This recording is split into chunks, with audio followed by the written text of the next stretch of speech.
Proton এদের ভৌত ধর্মই হলো কি আধান।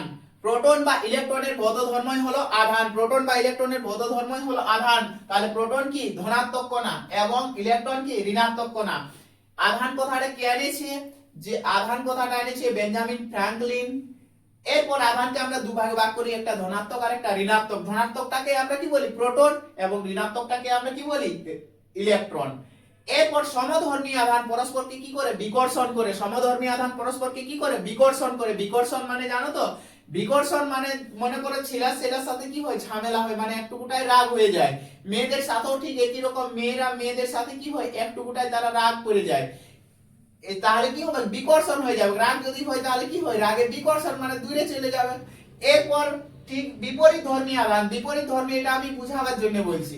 যদি মেয়ে এবং ছেলে তাদের কি থাকে একটা আকর্ষণ বল কাজ করে, মানে যে কোনোটাই মানে আকর্ষণ তাদের মধ্যে একটা থাকে ছেলে এবং মেয়ের সাথে। সেই জন্যই তো এই যে বিউটি পার্লার এইসব লিপস্টিক এগুলো কিসের ছেলে দেখে মেলা দেখার যদি হই আমরা রিয়েল লাইফে দেখছি, এটা আমরা ভালো করে জুড়ে এখন বলি না।